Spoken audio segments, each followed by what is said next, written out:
The Rent-a-Room scheme is a tax relief program for residents of the United Kingdom. It allows you to earn income from letting out a furnished room in your home without paying tax, up to a certain limit. This is highly beneficial to high earners, or people paying child maintenance because the income is not taxable. It's not included in self-assessment or child maintenance calculations. Furthermore, it does not affect universal credit payments, and any lodger won't be counted as part of your household. This limit, known as the rent-a-room limit, is set at £7,500 per year as of the tax year 2024 to 2025. If you share the income with another person, like a joint owner, the limit is halved to £3,750. The beauty of the rent-a-room scheme is that it applies even if you only rent out the room for part of the year. This scheme is designed to benefit both owner-occupiers and tenants, as long as they are letting out a room in their primary residence. It covers various accommodation types, including traditional lodges and guest houses. You can also benefit even if you provide additional services like meals or cleaning. However, it's important to note that the scheme only applies if you furnish the room you are letting. The rent-a-room scheme is a fantastic way to earn extra income without worrying about complex tax implications, provided you stay within the set limits. Remember, this scheme is designed for individuals renting out a room in their primary residence, not for separate properties or commercial lettings. It's ideal for people that might like to try short-term lets, including through websites such as Airbnb. The rent-a-room scheme is available to those who let out a furnished room within their own home. This means the property must be your main residence, not a second home or a buy-to-let investment.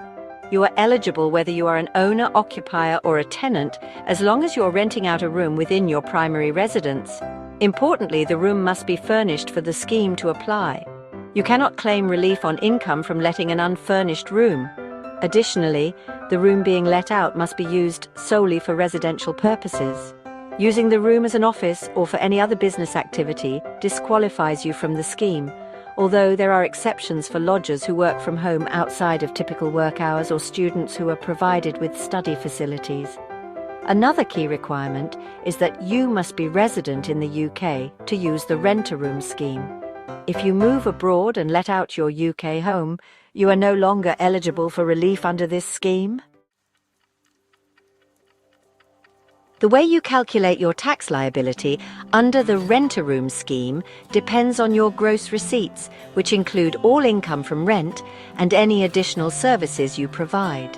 If your gross receipts are below the rent-a-room limit, £7,500 for single occupants or £3,750 for joint occupants, you are completely exempt from paying tax on this income.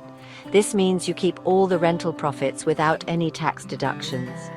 However, if your gross receipts exceed the rent-a-room limit, you have two options for calculating your tax: Method A and Method B.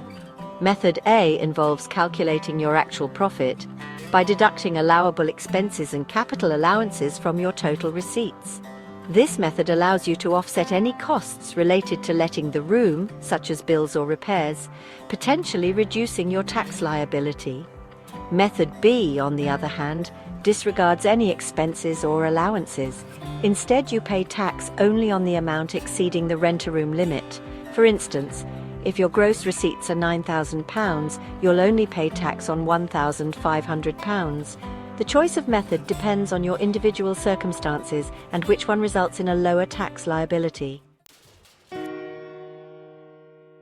It's important to keep HMRC informed about your rental income, even if it falls below the tax-free threshold. You have 1 year from the 31st of January following the tax year to notify HMRC if you're using the rent-a-room scheme.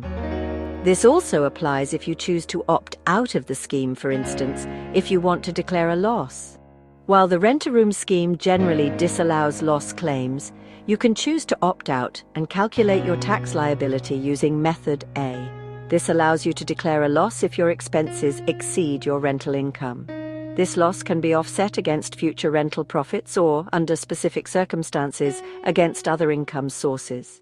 Understanding the ins and outs of the rent-a-room scheme is crucial for maximizing your tax benefits. It's essential to keep track of your income and expenses, choose the most beneficial tax calculation method, and inform HMRC of any changes promptly. Remember, if you need further clarification, seeking advice from a tax professional is always recommended.